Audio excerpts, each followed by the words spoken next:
नमस्कार, मैं हूं सौरभ द्विवेदी और आप देख रहे हैं दी लल्लन टॉप.com। कितने विधानसभा चुनावों में ऐसा होता होगा मित्रों, थोड़ा अनुनासिक में बोलना है मित्रों, कि चार पूर्व मुख्यमंत्री चुनाव मैदान में उतरे हों। कर्नाटक में ऐसा ही हुआ। 12 मई को वोटिंग, 12 मई 2018 को, और 15 मई को नतीजे आए। 4 मुख्यमंत्री या पूर्व मुख्यमंत्री जिनकी किस्मत दांव पर थी, जो अपना जोर दिखाने की कोशिश कर रहे थे। इनके नाम क्रमशः सिद्धारमैया, जो कांग्रेस की सरकार चला रहे थे 5 बरस के लिए, जगदीश शेट्टार, जो 1 बरस के लिए भारतीय जनता पार्टी की तरफ से मुख्यमंत्री थे, येदियुरप्पा, जो 2-3 साल के लिए मुख्यमंत्री रहे थे, और एच.डी. कुमारस्वामी, जो पुनः 2-2.5 साल के लिए मुख्यमंत्री, 2 साल के लिए लगभग मुख्यमंत्री रहे थे। तो ये लोग कुछ सीटों पर चुनाव लड़े। सिद्धारमैया 2 सीटों पर चुनाव लड़े, एच.डी. कुमारस्वामी 2 सीटों पर चुनाव लड़े, येदियुरप्पा और जगदीश शेट्टार 1-1 सीट पर चुनाव लड़े। इस वीडियो में आपको इन मुख्यमंत्रियों की राजनीतिक गाथा के बारे में, चुनावी राजनीतिक गाथा के बारे में पता चलेगा। शुरू करते हैं। नंबर 1 पर शिकारीपुर। शिकारपुर भी लिखते हैं कई जगहों पर, लेकिन चुनाव आयोग में शिकारीपुर लिखा है, इसलिए हम शिकारीपुर बोल रहे हैं। ये शिमोगा जिले में पड़ती है सीट, और येदियुरप्पा यहाँ से 1983 से चुनाव जीत रहे हैं। 7 बार जीते हैं, लेकिन एक बार 1998 में जो चुनाव हुए थे उसमें वो कांग्रेस के महालिंगप्पा के हाथों हार गए थे, और तब उन्हें पार्टी ने विधान परिषद का सदस्य बनाया था, उनके कद को कम नहीं होने दिया था। लेकिन शिकारीपुर से जुड़े हुए इकलौते मुख्यमंत्री या पूर्व मुख्यमंत्री नहीं येदियुरप्पा, बंगारप्पा भी हैं, एस बंगारप्पा। 2008 में वो येदियुरप्पा को चुनौती देने के लिए सपा, जी साइकिल वाली सपा के टिकट पर मैदान में उतरे थे। तब वो सपा के प्रदेश अध्यक्ष हुआ करते थे, और कांग्रेस ने उनके समर्थन में कोई उम्मीदवार नहीं उतारा था, मतलब उनको सपोर्ट किया था। यही बात जेडीएस पर भी लागू होती है। इसके बावजूद बंगारप्पा बुरी तरह से हारे थे, और 45,927 वोटों के मार्जिन से येदियुरप्पा ने जीत दर्ज की थी, और उसके बाद वो राज्य के मुख्यमंत्री बने थे। 2013 में येदियुरप्पा अपनी पार्टी के टिकट पर चुनाव मैदान में उतरे थे। उन्होंने कर्नाटक जनता पार्टी बना ली थी, और इस सीट पर उन्होंने कांग्रेस के संता वीरप्पा गौड़ा को लगभग 24,425 वोटों से हराया था। उसके बाद वो नरेंद्र मोदी के प्रयास से भारतीय जनता पार्टी में वापस लौट आए थे, और शिमोगा से उन्हें बीजेपी ने चुनाव लड़वाया था, जहां से उन्होंने चुनाव जीता, और उसके बाद इस सीट से शिकारीपुर की सीट से इस्तीफा दिया। और उनके बेटे हैं बी.वाई. राघवेंद्र, उनको उपचुनाव में खड़ा किया गया, और बी.वाई. राघवेंद्र भी 6,430 वोटों के मार्जिन से संता वीरप्पा गौड़ा को हराने में सफल रहे थे। इस बार फिर से येदियुरप्पा मैदान में थे, और उनके सामने थे कांग्रेस के जी.बी. माल्तेश। और नतीजा क्या रहा? नतीजा जगजाहिर है, येदियुरप्पा चुनाव जीते। येदियुरप्पा को 86,983 वोट मिले, जबकि जी.बी. माल्तेश को, जो कर्नाटक के कैंडिडेट थे, 51,586 वोट मिले। मैं आपसे बोल रहा हूँ और मेरे दिमाग में काउंटिंग भी चल रही, कितना हो गया। लगभग 35,000 वोटों का फासला रहा। सीट नंबर 2, सीट का नाम चन्नपटना, रामनगर जिले की ये सीट है, और ये अपने काठ के खिलौनों के लिए बहुत मशहूर है। विषयांतर कर रहा हूँ, प्लीज़ लकड़ी के खिलौने खरीदा करिए। गुजरात में कमाल के बनते हैं, बनारस में बनते हैं, और अब मुझे पता चल गया है कि चन्नपटना में भी बनते हैं। ये प्लास्टिक के खिलौनों से कहीं बेहतर हैं, और कहीं ज़्यादा लोगों को इससे रोज़गार मिलता है, और इसमें कारीगरी भी बहुत उम्दा होती है। खैर, खिलौनों का ये शहर सियासत के लिहाज से भी बड़ा है, अहम है, क्योंकि इस बार एच.डी. कुमारस्वामी यहाँ से मैदान में थे। जब उन्होंने पर्चा भरा तो सबके मुंह पर एक ही बात थी, देवेगौड़ा का बेटा बीवी की हार का बदला लेने आया है। बीवी की हार?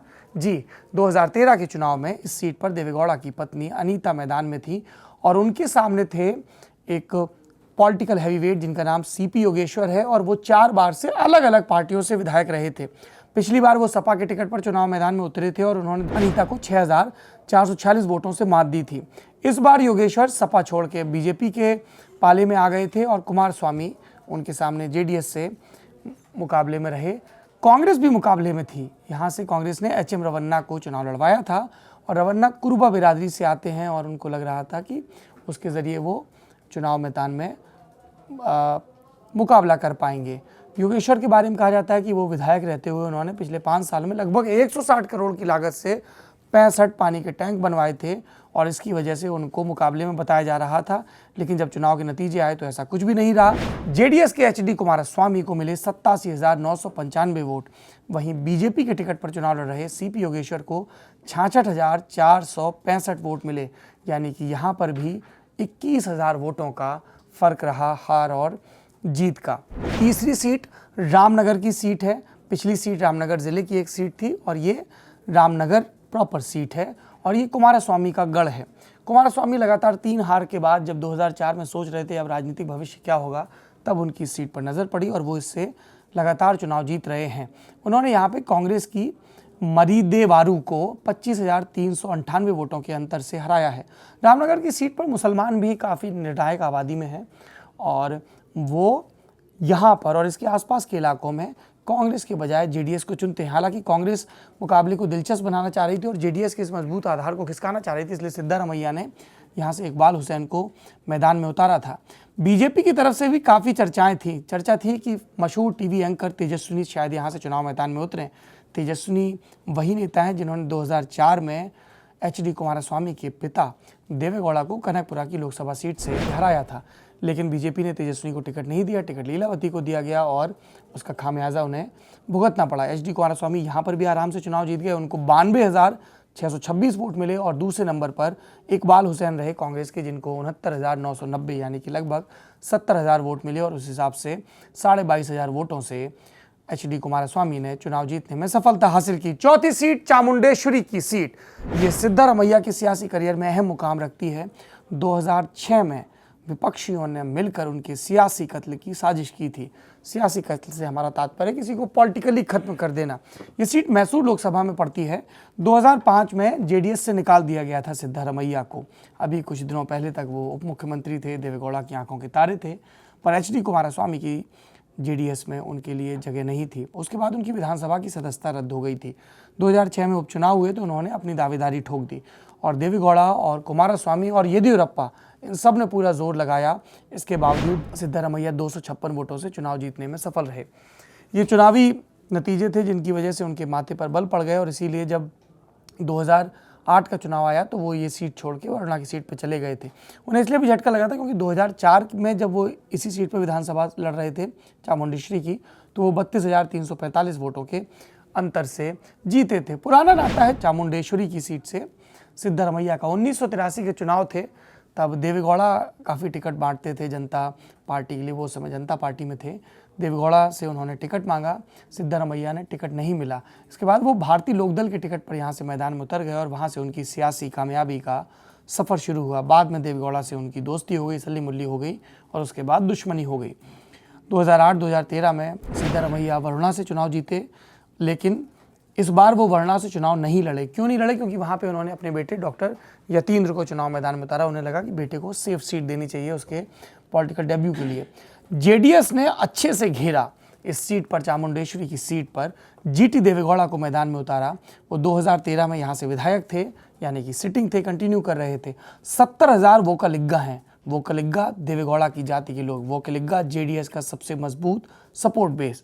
लिंगायत 30,000 के साथ दूसरे नंबर पर हैं और लिंगायत भी सिद्धारमैया के साथ बहुत सहज महसूस नहीं कर रहे थे। पिछड़े, दलित और अल्पसंख्यक ये मिलके 1 लाख का आंकड़ा पार करते हैं और इसी आंकड़े के आधार पर सिद्धारमैया को लग रहा था कि वो चामुंडेश्वरी से फिर से जीत जाएंगे। पहले भी 5 बार विधायक रह चुके हैं, लेकिन इस बार ऐसा नहीं हुआ। जी, मुख्यमंत्री चुनाव हार गया। जीटी देवेगौड़ा को 1,21,325 वोट मिले, जबकि सिद्धारमैया को 85,283 वोट मिले। ये 35-36 हज़ार का बड़ा मार्जिन है और मुख्यमंत्री के लिहाज से देखें तब तो बहुत ही बड़ा मार्जिन हो जाता है। और इसीलिए भारतीय जनता पार्टी के राष्ट्रीय अध्यक्ष अमित शाह ने जब चुनाव परिणाम आने के बाद 15 मई को ही भाजपा के दिल्ली स्थित केंद्रीय मुख्यालय में कार्यकर्ताओं को संबोधित किया तो इस आंकड़े का खास तौर पर जिक्र किया। अब चलते हैं उस सीट पर जहां पर किसी तरह से जीत के सिद्धारमैया थोड़ी बहुत अपनी इज्जत बचाने में सफल रहे। ये बादामी सीट का नज़ारा है, सीट नंबर 5, जहां से सिद्धारमैया चुनाव जीतने में सफल रहे हैं। इनको अंदाज़ा था कि बीदर ज़िले की इस सीट पर उनके लिए चामुंडेश्वरी के मुकाबले कुछ बेहतर संभावनाएं हैं, इसीलिए किसी तरह से उन्होंने पार्टी आला कमान को 2 सीटों पर चुनाव लड़ने के लिए मनाया। उनकी दलील ये थी कि यदि मुख्यमंत्री साउथ कर्नाटका और नॉर्थ कर्नाटका दोनों चुनाव लड़ता है तो इसका पार्टी को फायदा मिलेगा, जबकि असल में वो चामुंडेश्वरी में हार की आशंका से डरे हुए थे। बीजेपी उन्हें वॉकओवर नहीं देना चाहती थी, इसलिए उसने अपने सिटिंग सांसद श्रीरामुलु को मैदान में उतारा। श्रीरामुलु रेड्डी ब्रदर्स के बहुत करीबी हैं और उनकी पार्टी के मुखिया भी रहे हैं। वो इन चुनाव के सबसे अमीर उम्मीदवारों में से एक हैं। जैसा मैंने पहले बताया, सिद्धरमैया पहली बार बादामी से चुनाव लड़ रहे थे। अगर कास्ट पैटर्न की बात करें तो यहाँ वाल्मीकि बिरादरी के वोट निर्णायक भूमिका में हैं और सभी लोग उनको अपने पक्ष में करने की कोशिश कर रहे थे। मैदान में जेडीएस भी थी, उसने हनुमंत मरवी मरद को चुनाव मैदान में उतारा था, जो कि लिंगायत बिरादरी से आते हैं। लेकिन लिंगायतों का वोट ज़्यादातर ऐसा बताया जा रहा है कि बीजेपी के पाले में गया। सिद्धरमैया को एक आसरा ये भी था कि 2013 में भी ये सीट कांग्रेस को मिली थी, तो उन्हें लगा कि शायद विनिंग पैटर्न कंटिन्यू रहे। सीट का नज़ारा कुछ ऐसा कि सेमी अर्बन सीट है, 70% ग्रामीण वोट हैं, सबसे ज़्यादा लिंगायत हैं 60,000 के लगभग, कुरुबा हैं 45,000, वाल्मीकि 30,000, दलित 22,000, नेकर हैं 15,000, मुसलमान 15,000, रेड्डी भी हैं 10,000। और ये श्रीरामुलु का जो चुनावी गणित था वो ये था कि वो वाल्मीकि के अलावा रेड्डी और नेकर बिरादरी में भी अपनी पकड़ रखते हैं और उसके सहारे वो जीत जाएंगे। नहीं जीत पाए श्रीरामुलु, सिद्धरमैया करीबी अंतर में जीत गए। सिद्धरमैया को 67,599 वोट मिले, जबकि बी श्रीरामुलु को 65,903 वोट मिले। लगभग ये जो हार जीत का फासला है ये 1700 के लगभग रहा वोटों का, और ये भी वो सीट है जिसका अमित शाह ने अपने विजयी भाषण में जिक्र किया था। छठवीं और आखिरी seat Hubli Dharwad central seat है। ये वो सीट है जहां से जगदीश शेट्टार, जो येदियुरप्पा के करीबी हैं, एक लिंगायत नेता हैं, और 2012 से 2013 के बीच जब सदानंद गौड़ा को हटाया गया उसके बाद वो सूबे के मुख्यमंत्री रहे हैं। इस वक्त वो जो पिछली विधानसभा खत्म हुई उसमें नेता प्रतिपक्ष रहे हैं। 1994 में उन्होंने इस सीट से जीत दर्ज करके अपने सियासी करियर की शुरुआत की थी। सेफ बेसन है उनके लिए।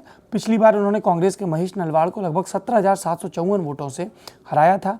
कांग्रेस ने फिर से महेश नलवाड़ पे दाव खेला। जेडीएस की तरफ से रंजना कोरावी अपनी किस्मत आजमा रही थी। टोटल 26 कैंडिडेट थे, काफ़ी ज़्यादा होते हैं 26 कैंडिडेट। जगदीश शेट्टार के ऊपर कोई फर्क नहीं पड़ा, वो बड़े आराम से चुनाव जीत गए हैं। जगदीश शेट्टार को 74,985 वोट मिले, जबकि कांग्रेस के टिकट पर उतरे डॉक्टर महेश नलवाड़ को 54,041 वोट मिले। 54,660, 10,70 और 4,74, यानी कि लगभग 20,000 वोटों से, बल्कि 21,000, थोड़ा सा ही कम है 21 से, इतने अंतर से जगदीश शेट्टार चुनाव जीतने में सफल रहे हैं। theLearnerTop.com कर्नाटक चुनाव के नतीजों के तमाम पहलुओं के बारे में आपको बता रहा है। आपको हमारी पेशकश कैसी लगी कमेंट बॉक्स में लिखकर जरूर बताइए। कर्नाटक के जनादेश के बारे में आपकी जो भी राय हो उससे भी अवगत करवाइए।